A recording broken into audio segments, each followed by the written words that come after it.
Okay, time in.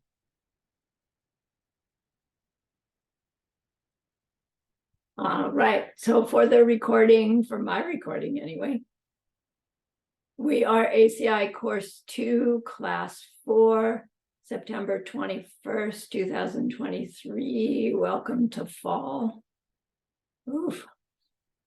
Let's gather our minds here as we usually do, please. Bring your attention to your breath until you hear from me again.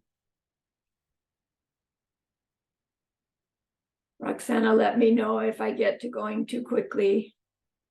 Okay.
Now bring to mind that being who for you is a manifestation of ultimate love, ultimate compassion, ultimate wisdom, and see them there with you.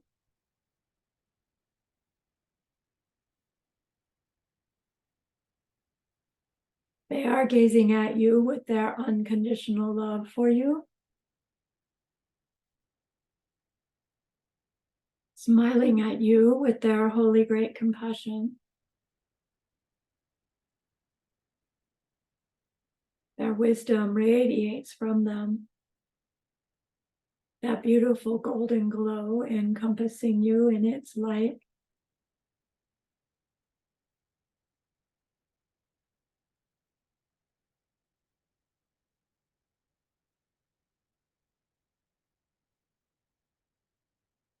And then we hear them say, bring to mind someone you know who's hurting in some way.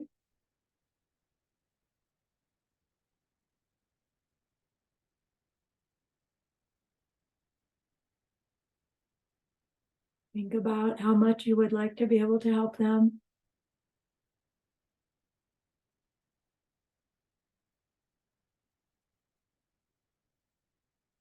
And how the worldly ways we try fall short.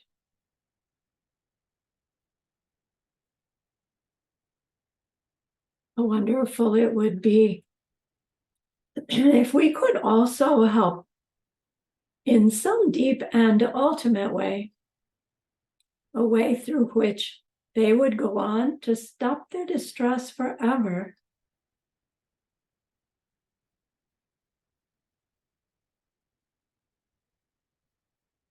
We are learning that maybe that is possible.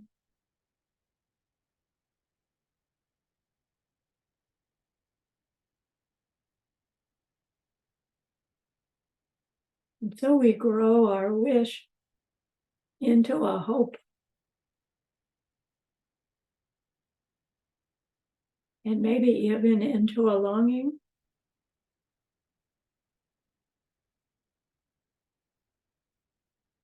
And maybe even into an intention.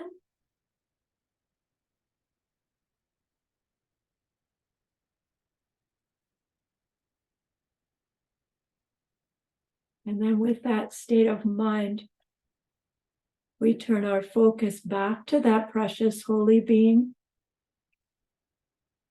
We know that they know what we need to know.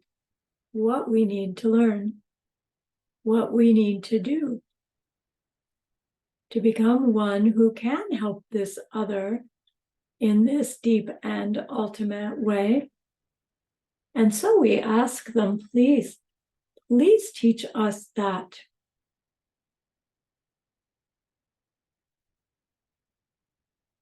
And they are so happy that we've asked. Of course, they agree. Our gratitude arises.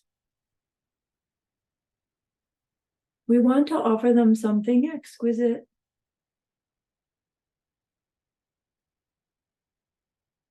And so we think of the perfect world they are teaching us how to create. We imagine we can hold it in our hands and we offer it to them, following it with our promise to practice what they teach us, using our refuge prayer. Here is the great earth, filled with fragrant incense and covered with a blanket of flowers. The great mountain, 4 lands, wearing the jewel of the sun and the moon. In my mind, I make them the paradise of a Buddha and offer it all to you. By this deed, may every living being experience the pure world.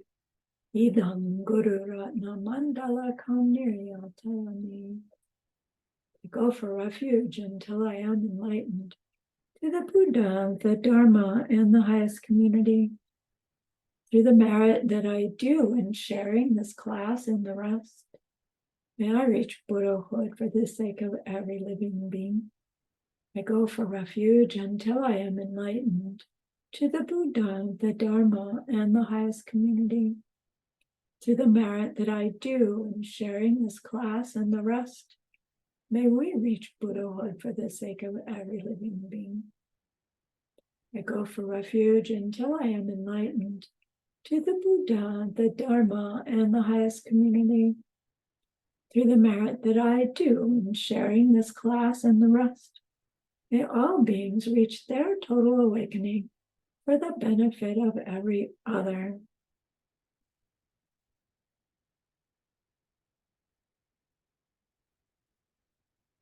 Okay, let's do our review of that last class, number 3.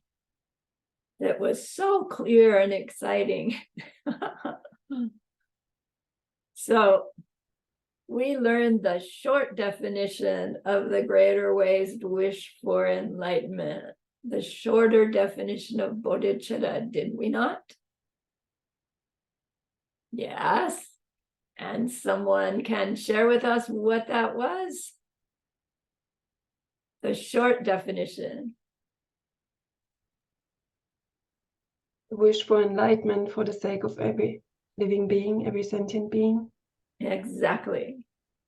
Then we also learned that long definition with all its different parts. And so, what thing is not this wish, but might be confused with it if we left out the word main from the long definition? So the long definition I will read to you because you were not required to memorize it. Neither was I. First, it is the main mental awareness belonging to the greater way, which is focused on achieving total enlightenment for the benefit of all others, and which is matched with a state of mind that is associated with it, the aspiration to achieve total enlightenment. So if we left out the term main in the mind, what mistake might we make in what we think bodhicitta means? So just read your quiz answer if you need to.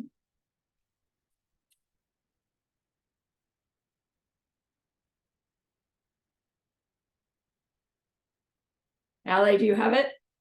It is the number 5. What thing is not this wish, but might be confused with it? Yeah, there's actually 3 different kinds of wish for enlightenment. The wish for enlightenment of full Buddhahood, and 2 wishes for enlightenment of the lower tracks. Those are the listeners and those who call self-made Buddha, which actually only in the lower nirvana. Is that correct? Is that one? Okay. That's the right answer, but the wrong question, I think. Oh, Hang on to that one. Hang on to that one. So in the first section, the main mind, it's necessary to say main mind because the wish for enlightenment has these 2 different mental functions. The wish to reach my total enlightenment and the wish to benefit all beings to reach theirs. And we can't have 2 mental functions at the same time. And so if they just said it's the mind that has these 2, we might think that, oh, I have bodhicitta when I have the wish to reach my total enlightenment. That's enough. Or if I have the wish to help all sentient beings, that would be enough. But neither one alone makes bodhicitta. Bodhicitta takes both of those states of mind. And we can only have 2. We can only have both of those at the same time, they say, if our main mind has both those qualities. So when Geshe uses the term a mind imbued with bodhicitta, this is what he's talking about, I believe. Because the main mind, our main awareness that has qualities of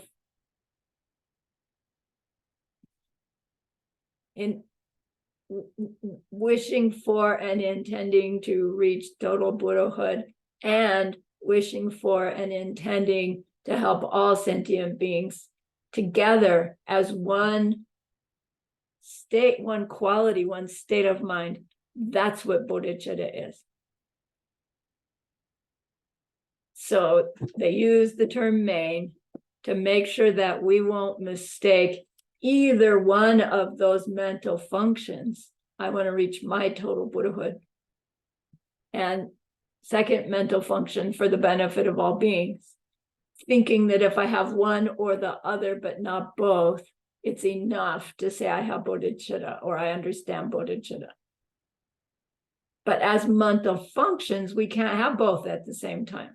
We've got to think of one, then we're not thinking of the other, and you would toggle. Okay. So in that same vein, what thing is not this wish, but might be confused with it if we left out the words belonging to the greater way? And that's what you said, Ali. We might mistake bodhicitta for meaning the enlightenment of the listener track or the enlightenment of the self-made Buddha track, which both of them are nirvana, and neither of them have the omniscience through which we really can help all beings. Okay. Then the third one, what thing is not this wish but might be confused with it if we left out the word total? And that's the same answer that Ali gave, right? It's still, we might mistake the lesser capacities final result as what we mean by bodhicitta.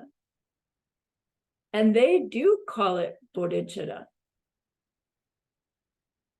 So that's why this is worth recognizing, that if we ever are out in an arena where we're interacting with others who are at listener or self-made Buddha practitioner level, they'll be talking about bodhicitta and developing bodhicitta.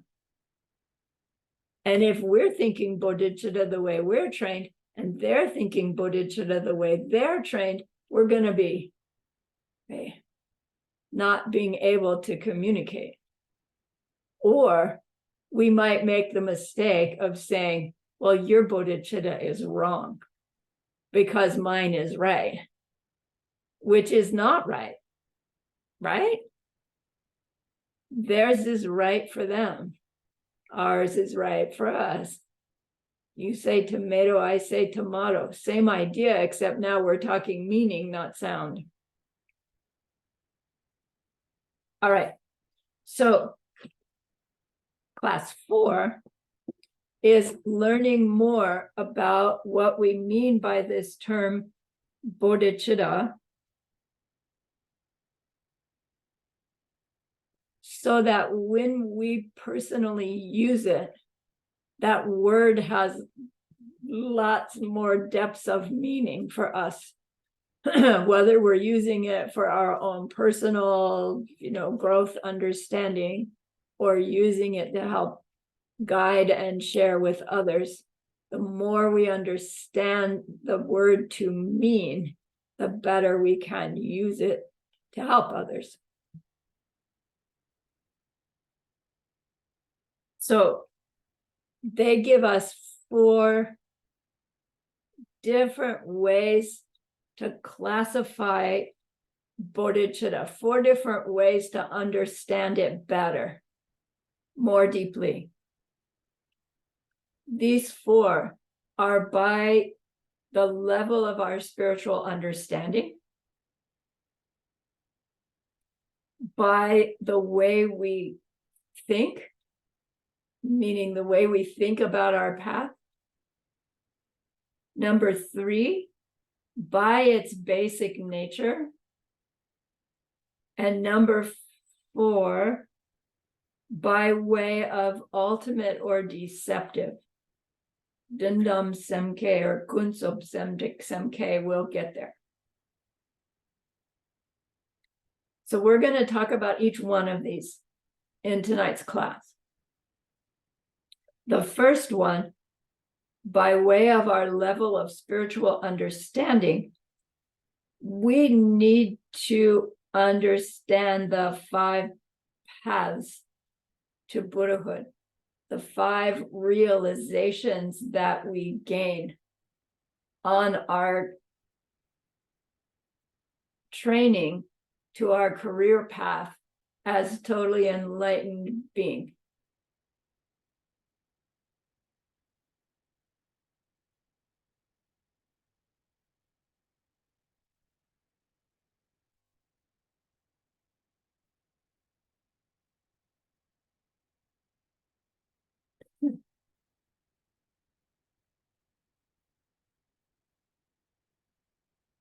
Okay, so here they are, the Tibetan names of the 5 paths.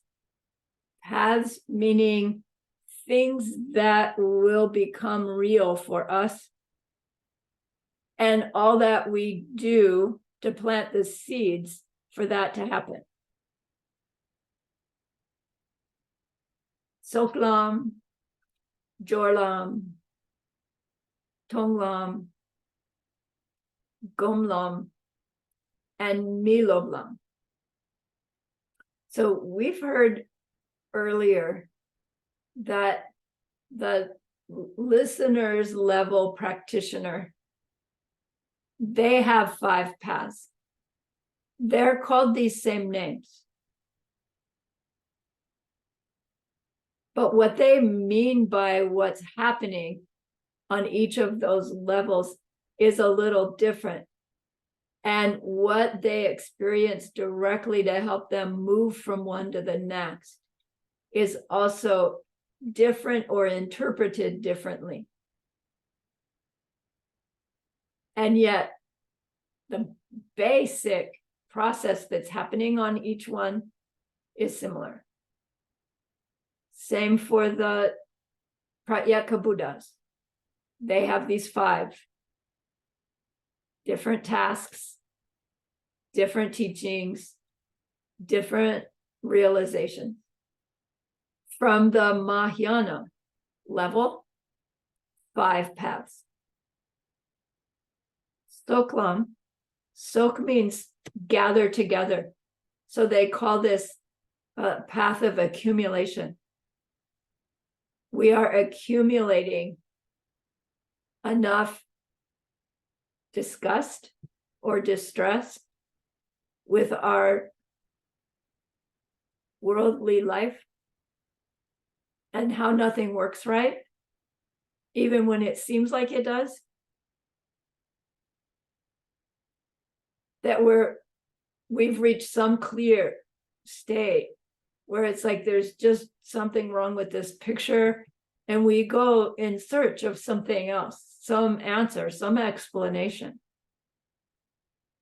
So path of accumulation, it's happening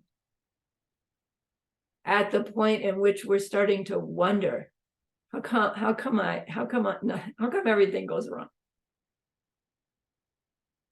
And then we're accumulating the strength of that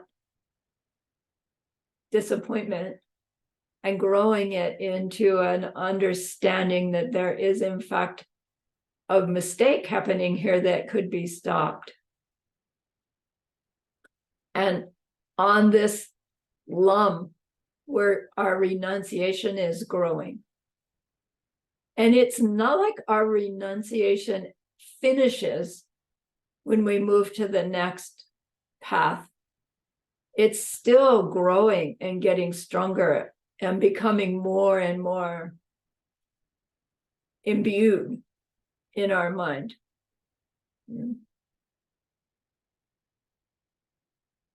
Jorlam.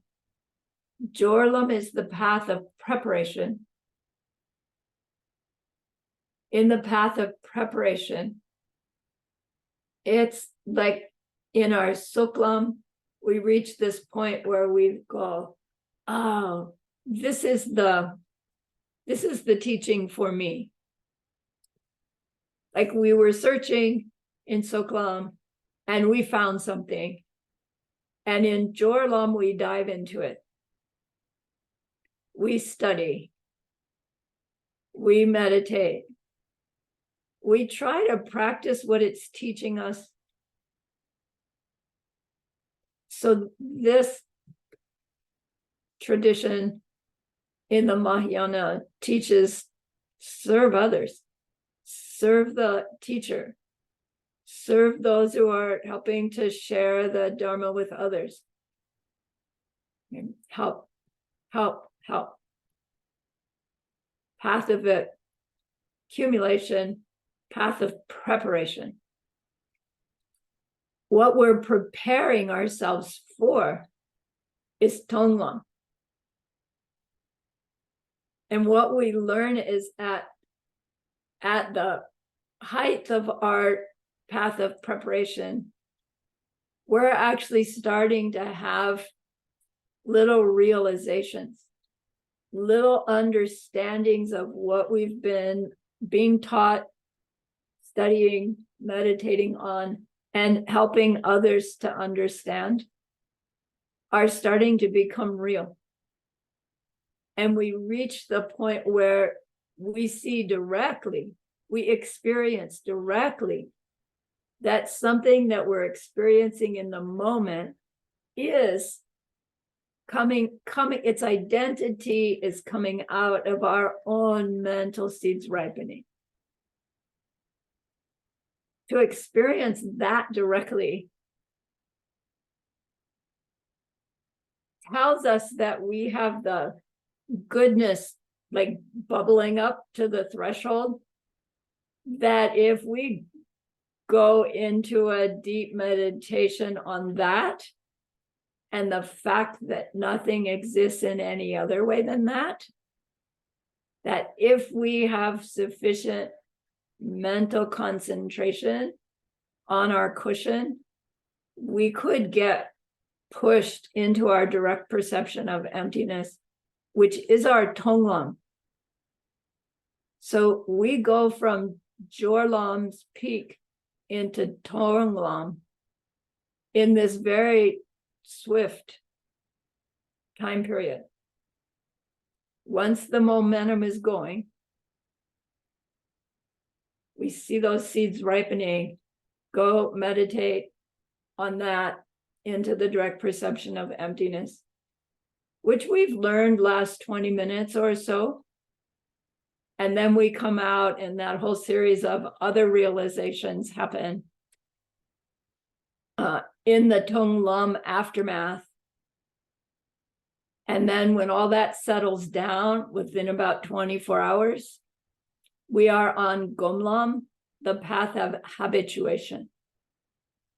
Habituation meaning getting used to making our behavior choices based on what we now know is true, even though we can't see it directly anymore. Gomlam takes time to get to the point where its realizations come to us. There are different levels on our Gomlam until our final Gomlam realization pushes us into Miloblam, which means the path of no more learning. No more learning means we've reached Buddhahood. There's nothing more to learn. There's nothing more to train in. Now you are Buddha, you in Buddha paradise emanating, omniscient, ultimate love, ultimate compassion, being what every other needs. So we start our career at Miloblam.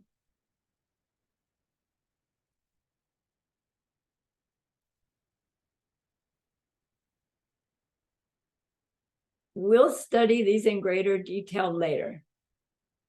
I get to tell you a story that's going to help you remember these names. So when David and I were first at the Diamond Mountain, where Diamond Mountain is now, there was no place to stay there, and we were going every weekend.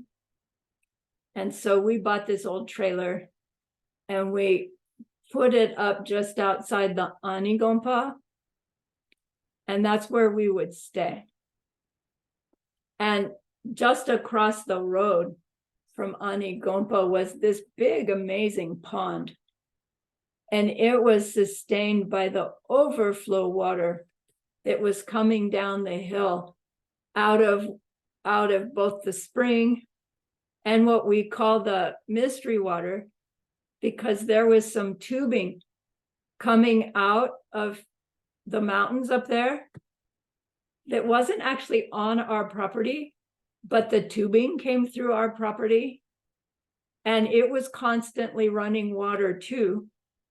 And so somewhere along the way, these two water sources were overflowing. And so they just dug a big hole years ago. And there is this big pond, like bigger than a home swimming pool. It was quite big. And it had some water plants growing in it, but mostly it was a mossy mess. And I had ponds. I had I was a desert pond gardener. And so I knew how to make a pond that was clear and fresh and had plants and little fish and cool stuff. So it's like, wow, I've got a great big pond to work with. But it was really too big for me to get in there and clean it all up to get started with the planting and the fish and so forth. So I got to thinking, I need some ducks to help eat the algae so that I can make a pond that will be lovely. So I went to the Humane Society.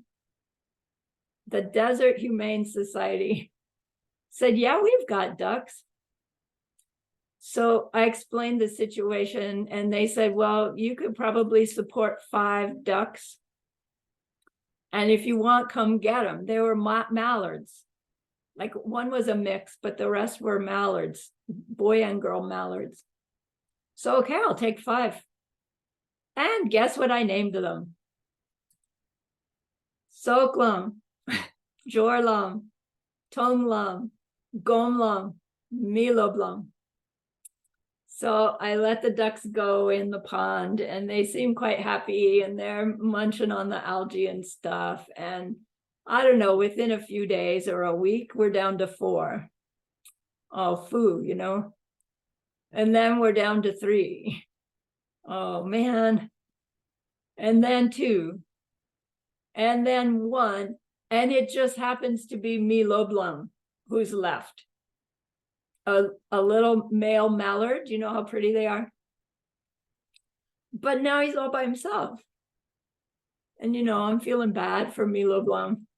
So I got some cracked corn and I started feeding Miloblam. Mistake. Because pretty soon Miloblam was coming up from the pond to find out how come I hadn't come out of the trailer to feed him yet. You know, and he's banging on the trailer. And then other people are coming to the courses and he's nagging them for the cracked corn too, because it's so fun to feed Miloblam, you know. There's even a cat that lives there. We inherited a cat with the property, but Miloblam and the cat got along well. So Miloblam became a great friend to everybody. And then at the end of the term, right, everybody goes away. And David and I were going away as well, curiously. So Miloblam was going to be on his own. And it's like, he won't survive. He's so used to getting fed now. He can't be on his own. So I was thinking, oh, what are we going to do? Like I made this big mistake, right? Unintended consequences. So we got the bright idea. There's a lake outside of Wilcox, you know, which is 45, 50 miles away. But it's a preserve, a nature preserve. So it's a safe place to be for ducks and whatever. So, okay, Miloblam, you've got to go live in the preserve with other ducks like you. So we caught him and we sent him away. He got banished from Diamond Mountain. And I don't know what happened. I'm going to believe he met a nice little girl, Mallard, and they lived happily ever after and made lots of little baby lambs. But I don't know that for sure. But I tell you, I never forgot the Tibetan names, Soklam, Jorlam, Tonglam, Gomlam, and Miloblam because of those little ducks and the story I get to tell about them. So the reason I'm telling you that is because when on our Soklam, Jorlam, we are learning about the different aspirations for ourselves on our spiritual path. The practices are different. If our aspiration is to reach nirvana, or our aspiration is to reach my total Buddhahood for the sake of all sentient beings. The Bodhicitta term is used by those other practitioners to mean I'm going to reach my Buddhahood. But they mean my nirvana. So they don't have that second part for the benefit of all sentient beings. And what happens in Jorlam to Tonglam to Gomlam to Miloblang, when we have a mind imbued with bodhicitta, with the two states of mind, is different because our mind is different. So we're planting our seeds differently. And even the behaviors we're instructed to do will be different. Because for those on the Mahayana, what we do,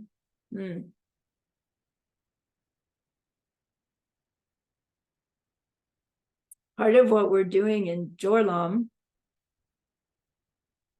is learning to live according to the 6 perfections, which helps us gather the goodness to be able to ripen the Tonglam, the path of seeing, emptiness directly imbued with the mind of bodhicitta. And then Gomlam is continuing to work on our 6 perfections, same deeds we were doing before, only now we're planting them with wisdom, whereas before we were planting them with pretend wisdom.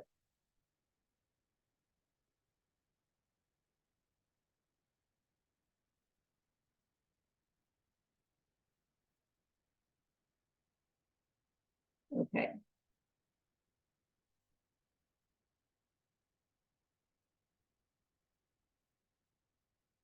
So on the Mahayana path, our bodhicitta is starting to grow in our soklam.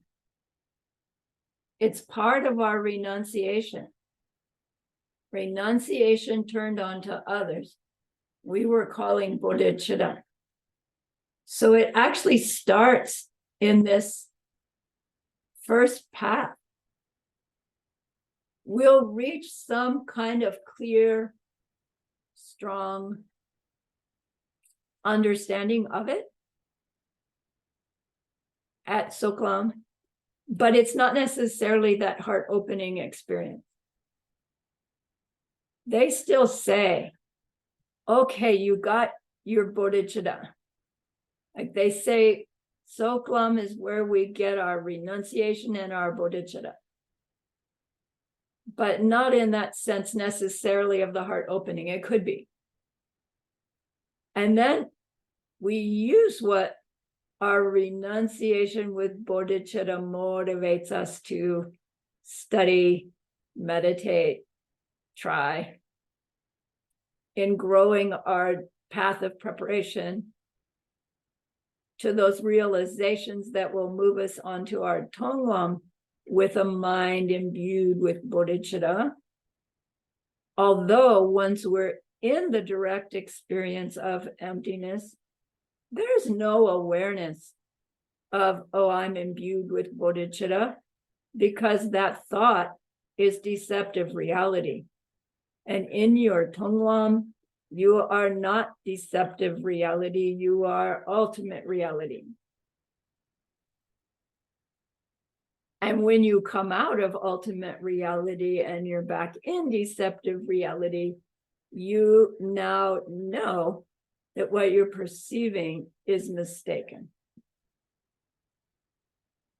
And it's that state of mind that allows us to finally start burning off our ignorance seeds and not replanting them, which is what's happening along Gomlam, is we're just using the time for those seeds that had been made with the belief that things' natures are in them, my nature is in me. They're going to ripen with that belief in them, that experience in them, but we don't believe it. So our seeds planted in response to those other things don't include that ignorance anymore.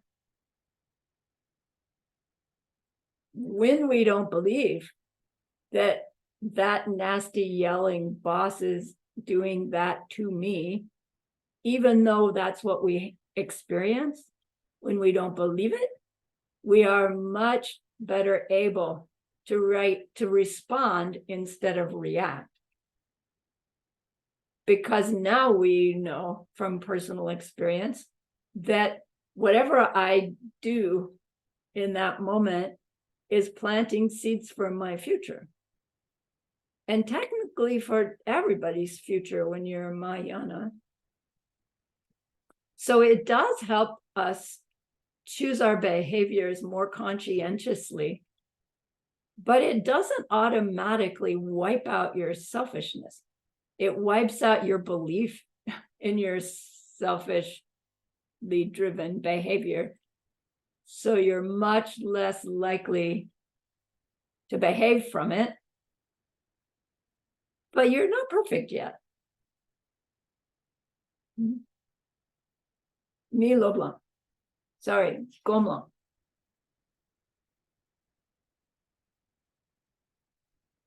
So understanding this, that bodhicitta starts to grow at Soklam and Jorlam,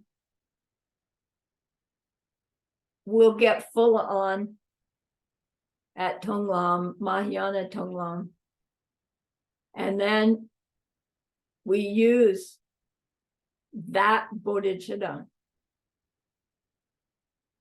to direct our behavior in our Gomlam to reaching our Buddhahood, Miloblam. So now we can go back and talk about those 4 kinds of bodhicitta, meaning 4 kinds of wanting to be a Buddha for the sake of all sentient beings. So this class is like an outline. Rachana loved it, I'm sure.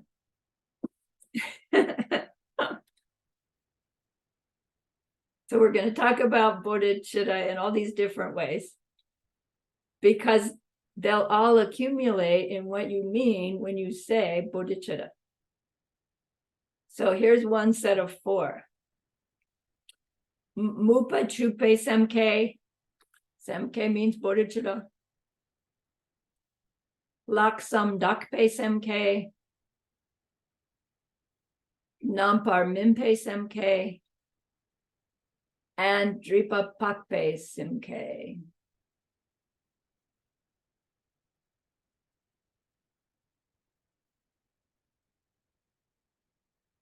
Mupa means believe.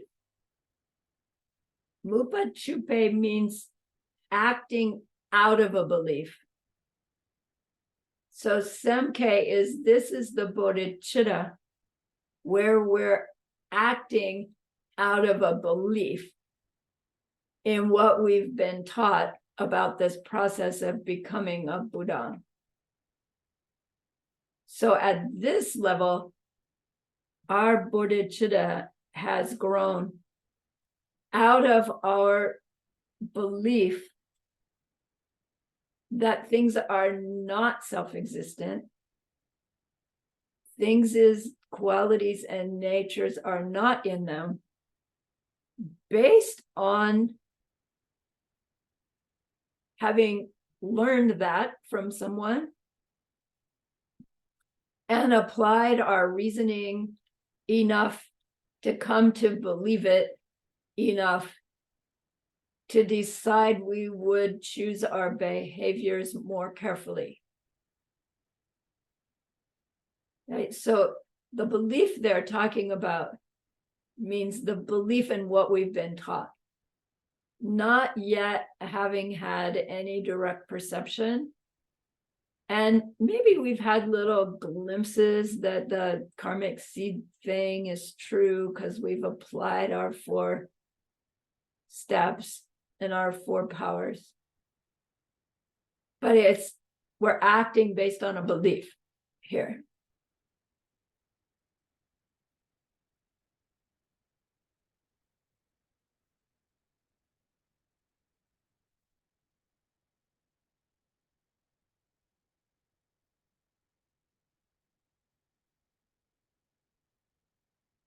So Geshe gave us this example, our yelling boss example.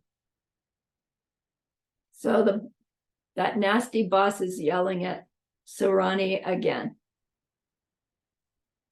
And I find it unpleasant.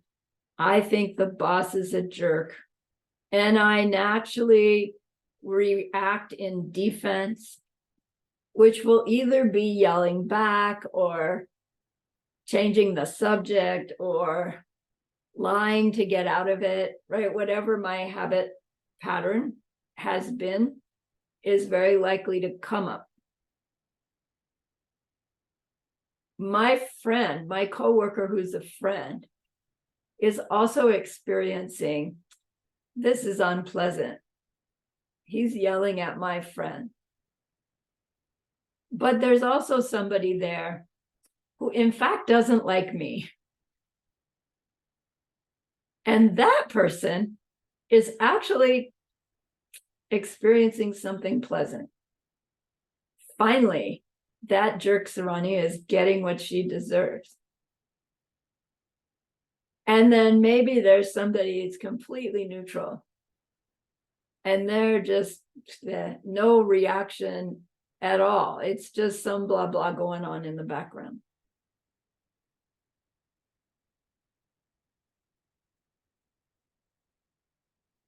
The boss is negative, jerk, unpleasant to 2 of us. Boss is pleasant, good boss to 1, and just neutral to another. And if we think further, he's married and he's got 5 kids that love him very much. You know, can he be a jerk, bad, a neutral, a good guy, and dad, best dad in the world, all at the same time from one guy? No, he can't. You have to say who's looking, right? He can't be all of those things from his side. Because if it's from his side, we're all going to see him the same way. So he's either good or bad, or like we would see him and go, wow, best dad in the world. But what if I don't even know he's got kids? He's not going to be that for me. So where does the good boss, bad boss, neutral boss come from? Does it come from the boss? No. Is the boss yelling at me? Is it unpleasant? Yes. But because that experience is unique to me. And then we automatically say, well, because it's from them. Because who wants to take responsibility for a jerk yelling boss unique to me? Of course I'm going to blame him or somebody else. Because I don't want to take responsibility for that. Deep down. So Mukpa Chupe Semke is when Sarahni has heard the pen thing and the 2 husbands in the kitchen thing and has had the experience of, well, that does make a certain amount of sense. And if that can come up while I'm in this situation of unpleasant yelling boss, but it can't be from them. It has to be at least partly from me. How should I respond if I don't want this in the future? So even enough belief will help us entertain the idea that maybe I would serve myself better to respond differently and just try it. That's a level of bodhicitta, the willingness to choose a different behavior than our automatic one, so that we can sooner or later help everybody stop being yelled at by jerk bosses, right? And then it's going to go further, as we know. It's not just yelling back at the boss that makes jerk bosses. It's yelling at other people, other beings even. All right, so this one's changing our behavior simply out of a belief in the truth of dependent origination and emptiness. Laksam dakpe sanke. Laksam, we know that word. Personal responsibility. Yeah.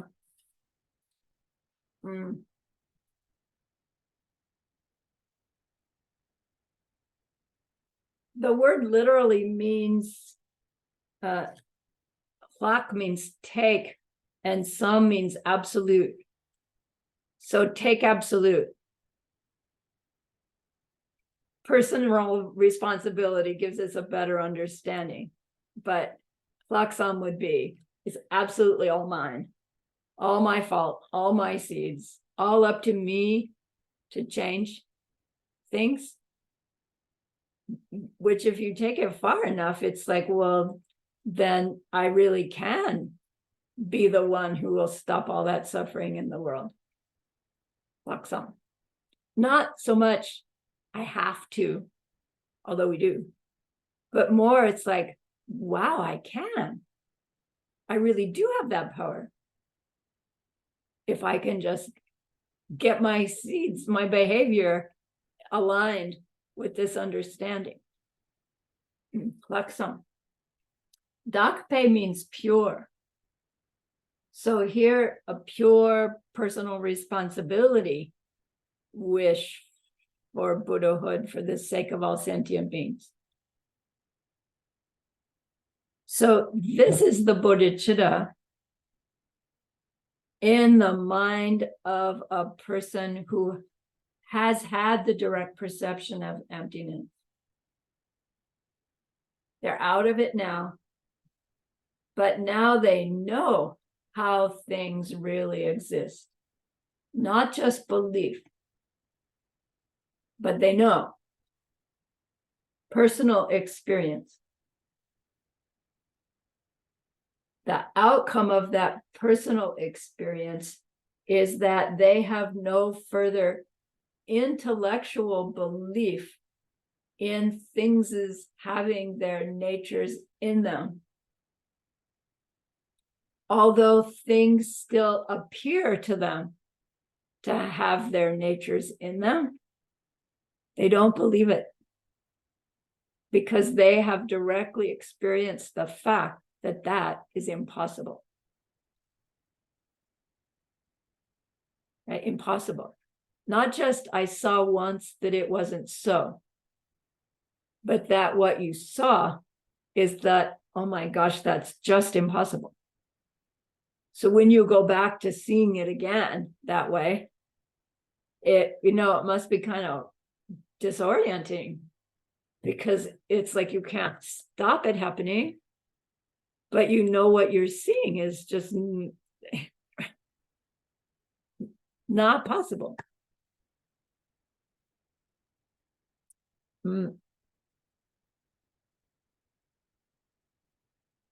With that state of awareness, we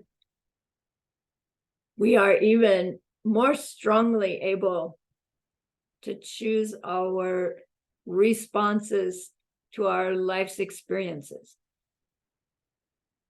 In fact, I would guess that we're learning to not be so much in react mode as we are shifting to plant mode, like a more intentional, I'm going to do this in this situation, intentionally do this.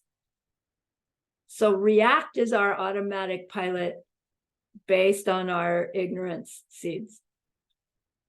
Respond is what we're learning to do when we're in the Mupa Chupe level. I still want to react that way, but no, I'm going to act this way instead. Once we know for sure that yelling boss and the unpleasantness I feel is not coming from him or her, or even the yelling, it's coming out of my seeds, our like next response is going to be, well, then what seeds do I want to put in right now?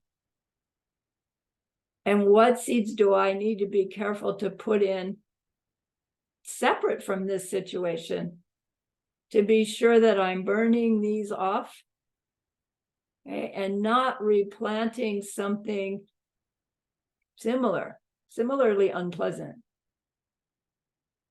But with our path of seeing, we cannot any further plant seeds with ignorance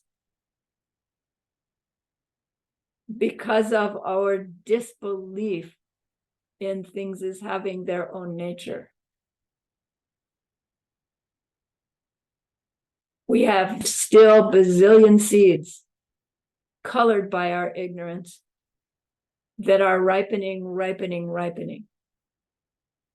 But we're burning them off, and whatever we do, we now are planting without that ignorance, which we can see why they say then we are on the conveyor belt to our goal. Because if we're not replanting ignorance and we're burning off ignorance, eventually we run out of old seeds that have ignorance, and all we have are the seeds that have been planted with wisdom.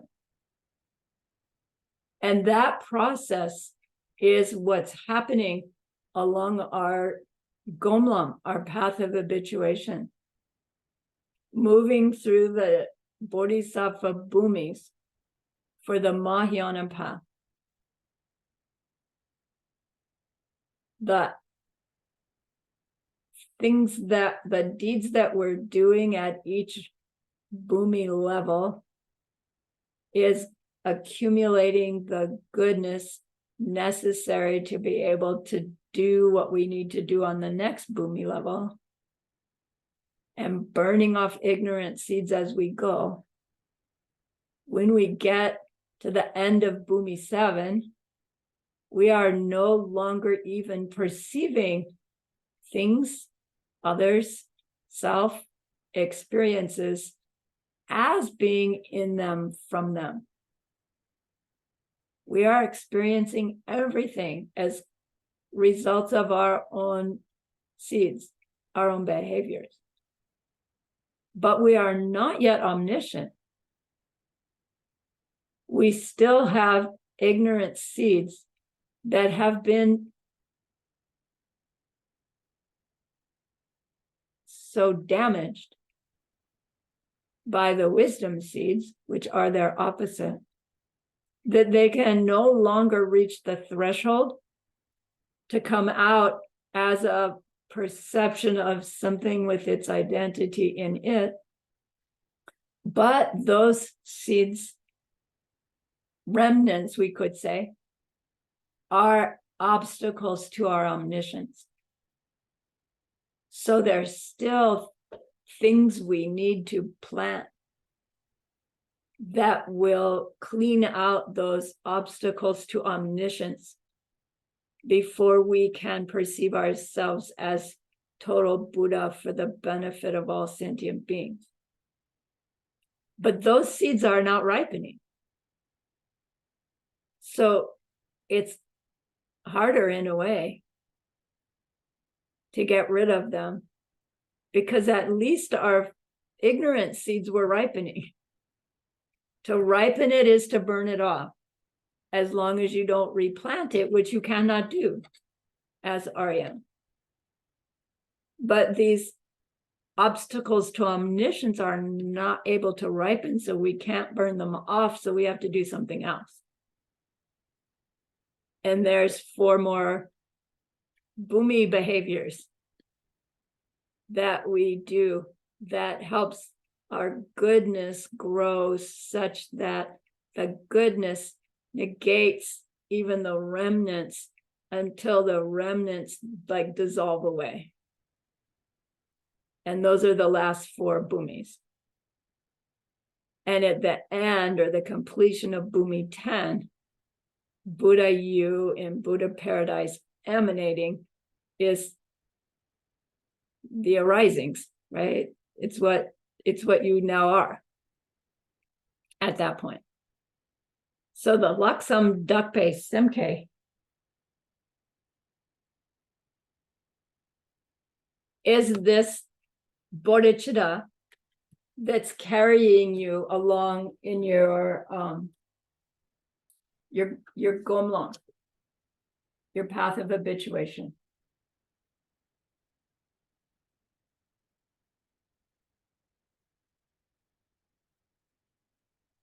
The third one, oh, let's take a break. Yeah, okay. I will stop the share. I will pause the recording. There. Give poor Roxana.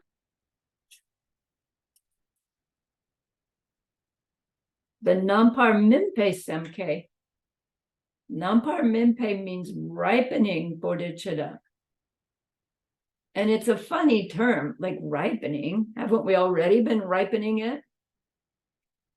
And we have been. But what this means is that this is our same bodhicitta, the wish to reach total enlightenment for the sake of all sentient beings. But when we are Mahayana Arya, also known as Arya Bodhisattva. No, let's clarify. Let's say Mahayana Arya, finishing level 7 and reaching that place where no more seeds for even seeing things other self as self-existent, as their identities in them. Our bodhicitta at that level is called this ripening bodhicitta.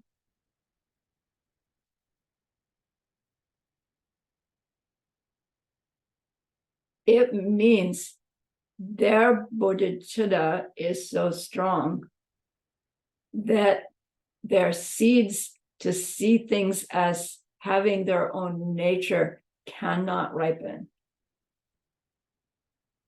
Like their ripening bodhicitta is so strong, it keeps those old seeds from seeing emptiness directly from ripening. I don't know, you could make the case, well, then my bodhicitta makes my seeds become the obstacles to omniscience. Because they're only obstacles to omniscience when they can't ripen anymore. And that takes that level of bodhicitta. But now our level of bodhicitta means our level of wisdom, along with this wish to use that wisdom to reach total Buddhahood. So we can see the term bodhicitta is now starting to like intermix with wisdom, the knowledge of having seen emptiness directly, and that heart opening wish to serve all beings with it.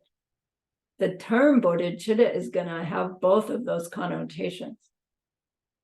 And we can see how that's happened by now at the level 8, because we're no longer seeing things as not coming out of our seeds. the way we were before. And so we're not responding to things at all. We're just planting whatever we need to do now to clear out those obstacles to omniscience, so I can really help everybody in that deep and ultimate way. We're probably already emanating to some extent at this level, not spontaneously, effortlessly, maybe yet. But if we're not yet omniscient, we're not experiencing directly what every one of those beings we emanate to needs exactly at that moment. So Nampar Minpe Semke is the bodhicitta in the mind of that being who's Arya Bodhisattva 8th level to finishing 10th. Cleaning out the inborn habit to perceive subject-object interaction between as having their identities in them. It's not happening anymore, but there's still the subtle remnants from having done so a long time ago, by the time we get here. Right? Lifetimes, probably. Then the fourth one, Dripa Pakpe Semke. Dripa means obscurations. Pakpe here means eliminated. So the bodhicitta of eliminating obscurations. This bodhicitta is how they clarify the bodhicitta in the mind of Buddha.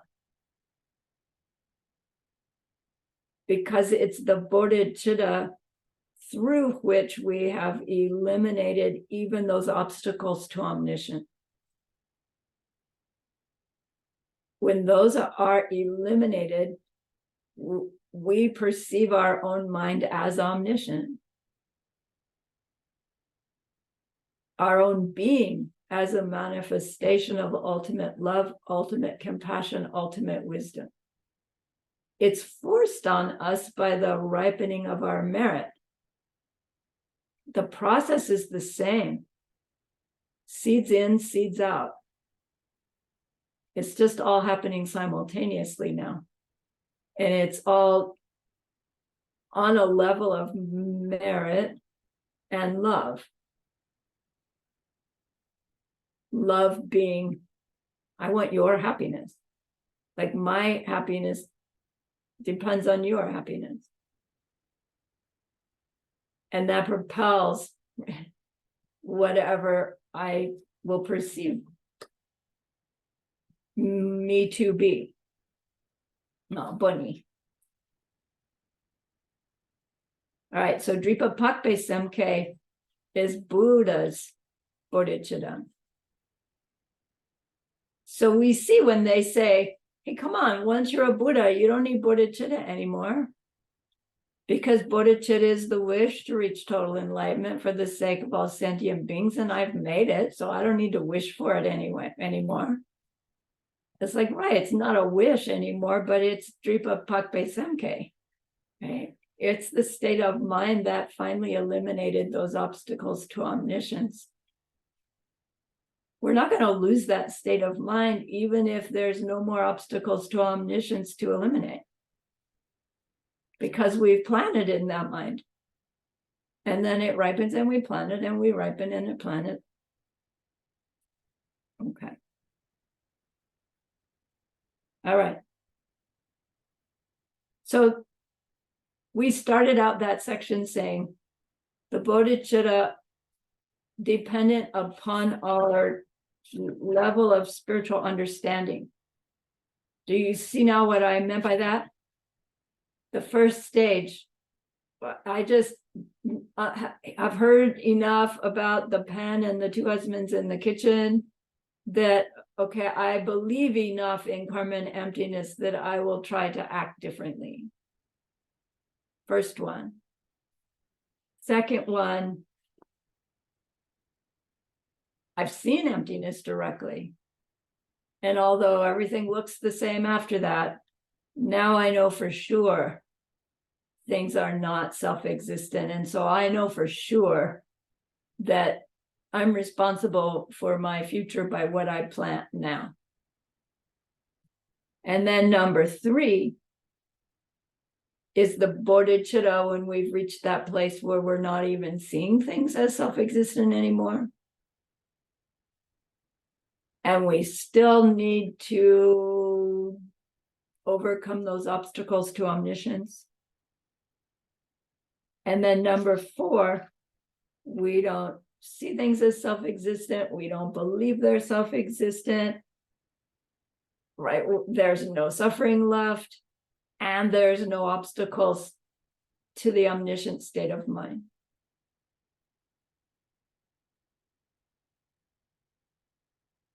All right. So let's move on to another way of understanding bodhicitta more deeply. There are 3 ways that our bodhicitta shows up by way of our intentions.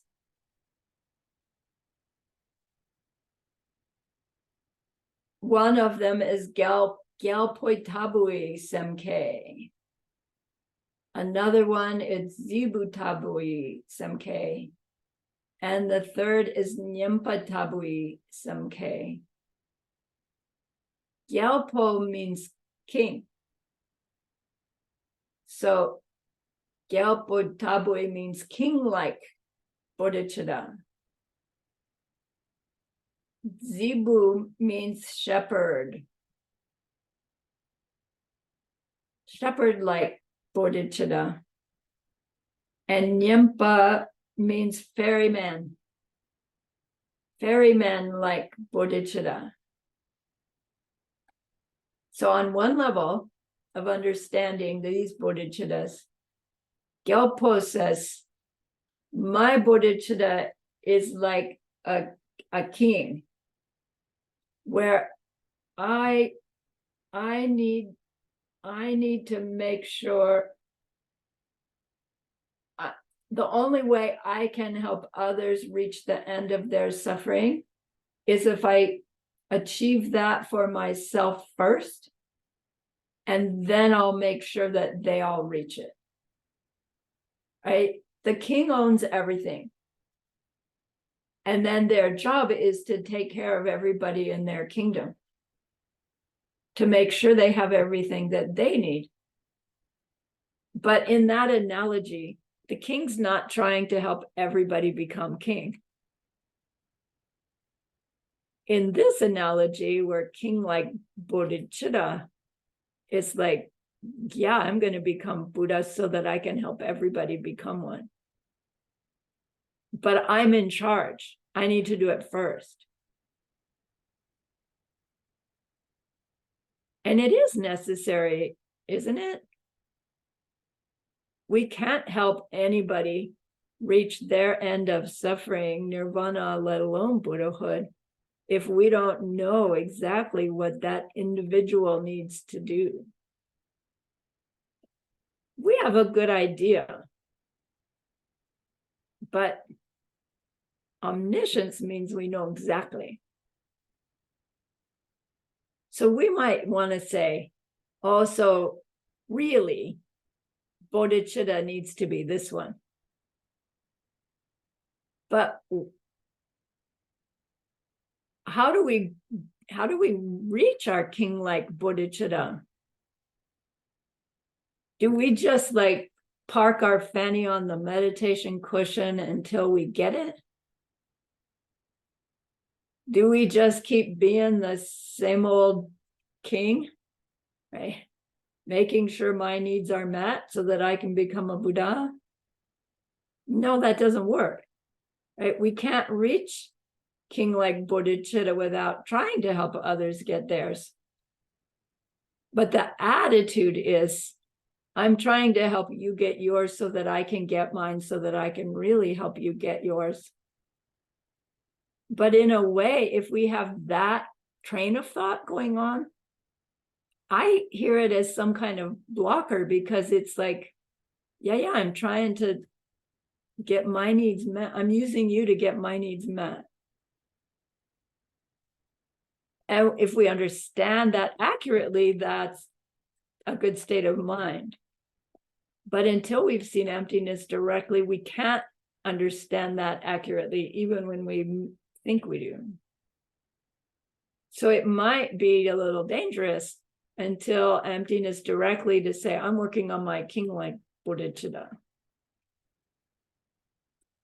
Zibutabui means shepherd-like. So this person is the sheep herder. He's got 100 sheep and he needs to get them from this field to that field. He doesn't go stand in front of them and walk through the gate and say, follow me, because the sheep won't do it. He gets behind and he enlists, his 2 shepherd dogs, and he just coaxes them all, heads them all towards that little gate, and just keeps pushing until they've all gone through. And then he steps through, which we can see the merit of this bodhicitta, because it means help the others get there, help the others get there, help the others get there. That's all you really have to do. And then those seeds ripen and bingo, you're there too.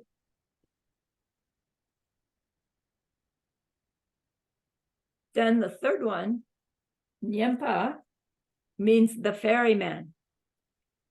Come on, let's all get on the boat and we'll all go together.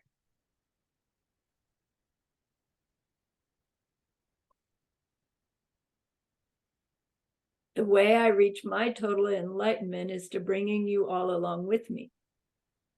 The way you all reach your total enlightenment is to bring everybody else with you. Let's all do it together. Yeah, also a very nice state of mind.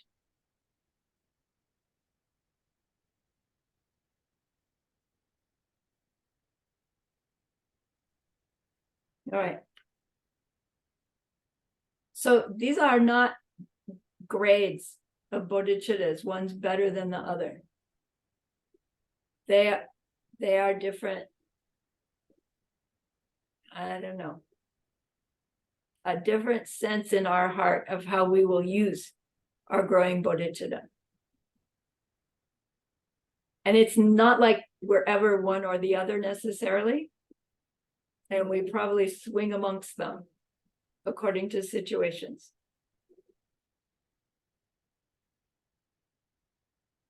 Okay, now, there's another way of learning about bodhicitta, and it's called by its 2 levels. The 2 levels by its basic nature. And there's actually two levels by its very nature, which it's confusing because on your homework quiz, it's going to ask, what are the 2 bodhicittas by its very nature? And the answer key gives 1, but technically there's 2 twos. So it doesn't mean there's 4. It means there's 2 ways to divide it as 2. And you can get extra credit for yourself if you put them both. So one of the divisions of bodhicitta by its very nature is Mumpa Semke and Jukpa Semke.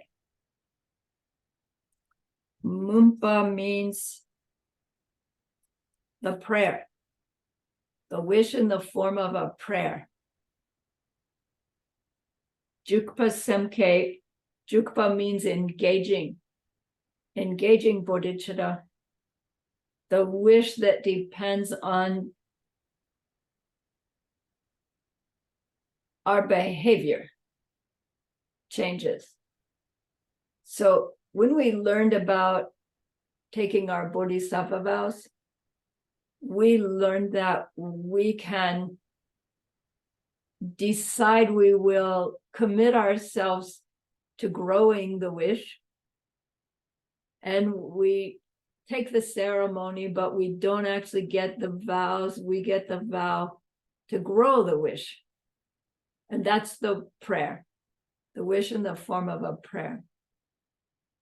And then at some point we decide, oh, I think I really can live according to these. I would like to take my vows formally and behave according to them and check them. And then we take our ceremony in which we actually receive our vows. Right? We declare ourselves and receive our vows.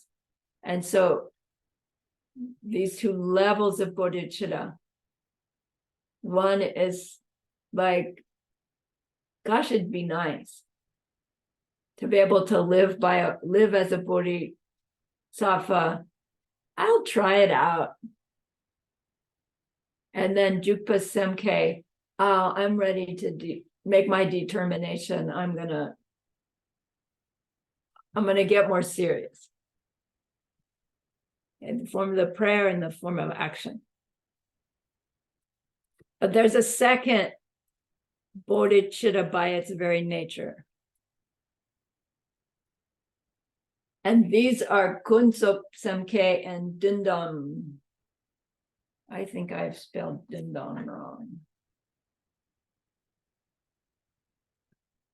Yeah.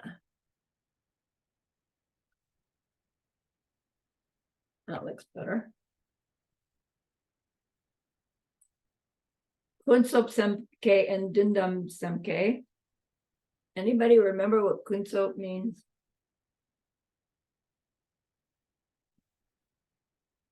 Bogus.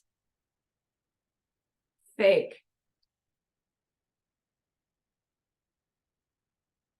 Dindam means truth or ultimate.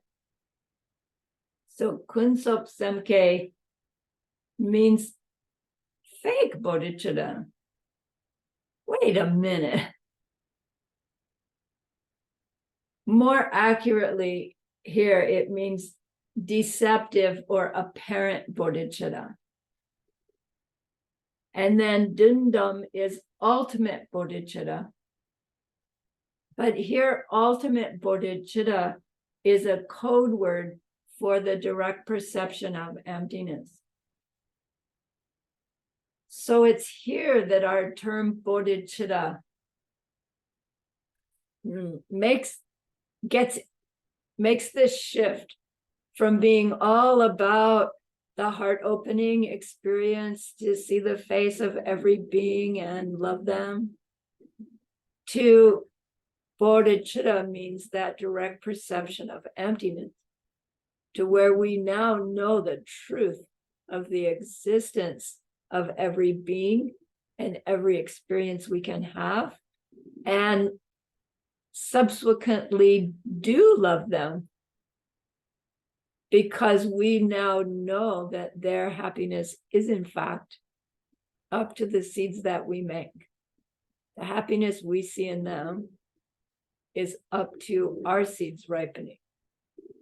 And so ultimate bodhicitta is that wisdom in the mind of a being who's seen emptiness directly imbued with bodhicitta, the other kind. And together, we now have what bodhicitta really means. That there's a bodhicitta that's within our appearing reality, and there's that emptiness of it and us and whatever object is included. And in fact, all existing things. Our wisdom of the emptiness of all is our ultimate bodhicitta. We're only in it for that short period of time, the first time. And then it'll come again and again from time to time. Until finally, as Buddha, we are experiencing directly both appearing, apparent bodhicitta and ultimate bodhicitta.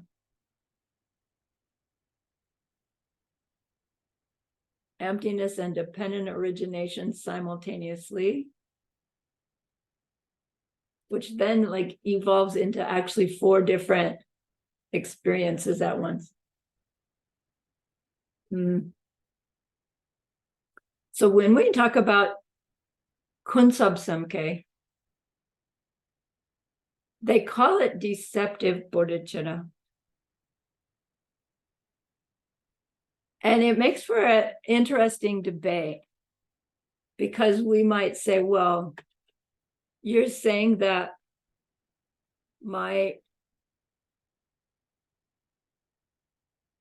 wish to reach total enlightenment for the sake of all sentient beings is going to deceive me someday? In which case, how can it be a helpful thing? Or do you mean that my wish isn't valid because it's deceptive, it's fake? Well, then why do I bother trying to cultivate it? What do we mean when we say deceptive reality? The way we perceive reality is inconsistent with the way it truly exists. But what does that mean? Angry, yelling boss is a jerk from his side, yelling at me. I didn't deserve it. I didn't do anything to make it. Is that my reality? Yes. Is it deceptive reality? Why? Is it because it's not happening? No, it is. It's deceptive because I'm perceiving it as him generated. He's doing that to me. Is that happening? I'm experiencing it that way, but is that really what's happening? See, words are failing here. It's real to my experience, but it isn't real because it's not at all coming from him the way I think it is. It's all my seeds ripening, making me see him yelling at me from him. And so it's deceptive in the sense that I experiencing it as from him, but in fact, it's from me. There's a discrepancy. I love that word. A discrepancy between what's really going on and what I think is really going on. And I can't see the discrepancy until I'm at that boomy 8. I know it's happening on those other boomies because I saw it happen directly once. And probably multiple times after that, but from the first time. So deceptive bodhicitta does not mean our bodhicitta is not valuable, our growing bodhicitta. It's the understanding that the state of mind of our growing bodhicitta is what's arising. It's what's appearing. Anything coming out of our seeds is appearing reality. We can call it appearing reality when we're aware of it coming out of our seeds. We call it deceptive reality when we're aware of it coming from them at me. So deceptive and apparent reality are talking about the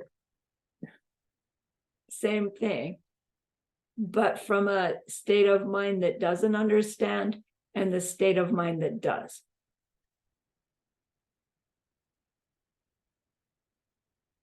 Ultimate bodhicitta is the direct perception of the lack of any subject, object, or interaction between that can be coming from anything other than my own mental seeds ripening me to see what I see.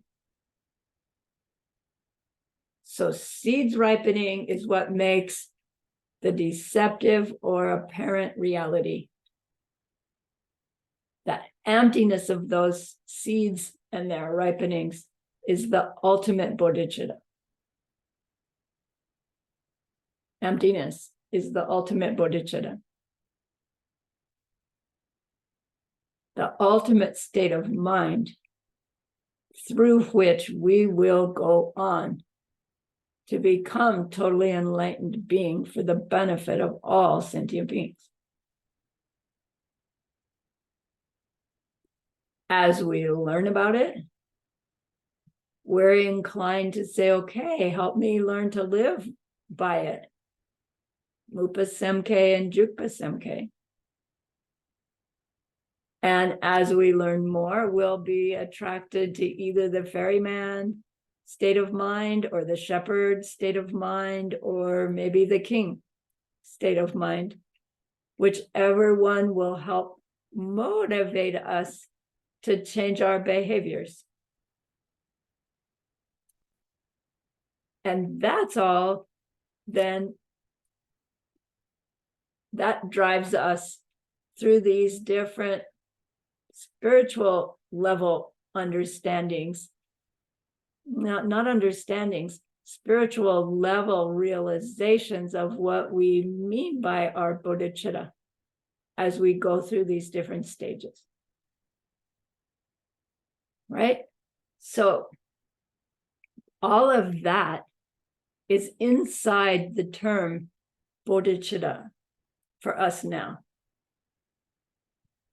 As you do your homeworks and quiz and your meditation, think of it that way, right? You're imprinting stuff into this term bodhicitta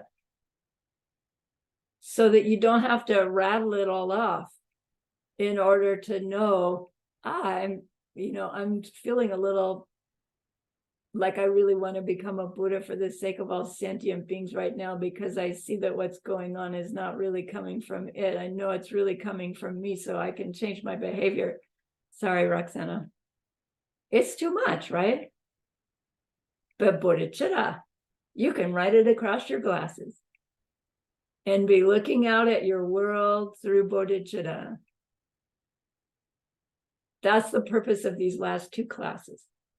And then it'll grow, of course, as we continue to study. In your homework, it says, memorize the definition of the wish of the prayer and the wish of enlightenment, but we didn't get a definition. We just got a description. So that's what Geshe-la asked us to memorize. The wish in the form of a prayer. Bodhicitta as the wish in the form of a prayer. I'm wanting to become a Buddha for the sake of all sentient beings. And the wish in the form of action. I'm gonna live according to a bodhisattva. Okay. Yeah. All right, that's class 4. You get a little time off, yay. Remember that person we wanted to be able to help at the beginning of class? This class was packed with a whole lot of beautiful stuff. that we will use someday to help them in that deep and ultimate way. And that's an extraordinary goodness. So please be really happy with yourself.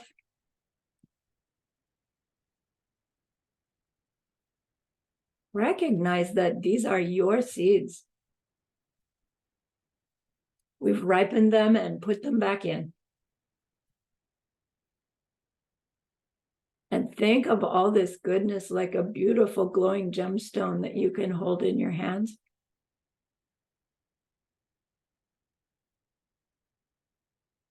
Recall your own precious holy being. See how happy they are with you.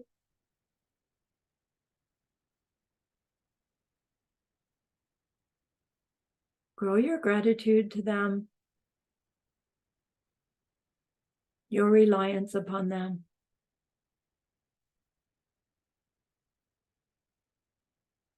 Ask them to please stay close, to continue to guide you and help you and support you and inspire you. And then offer them this gemstone of goodness.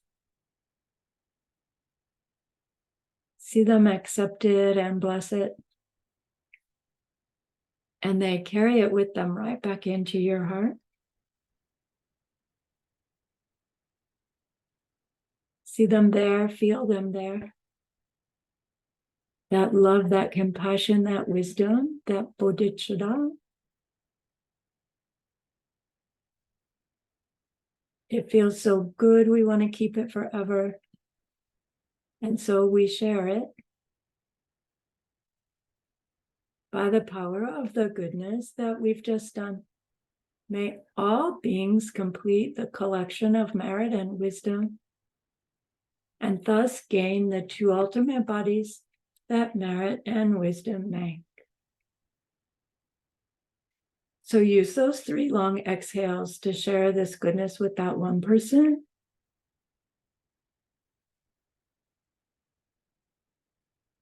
To share it with everyone you love. To share it with every being you've ever seen or heard of. See them all filled with happiness, filled with wisdom, filled with bodhicitta. And may it be so.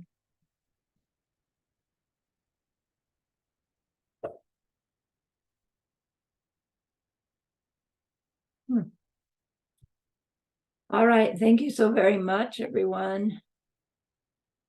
What's going on here? Oh. Have a great weekend. I will see you. When do I see you? Okay. Sunday evening. All right. Thanks for Thank doing you. your papers. Thanks, Roxana. Thank you. Sarahni, may I talk to you for 2 seconds? You sure Minutes? may. Do you want everybody to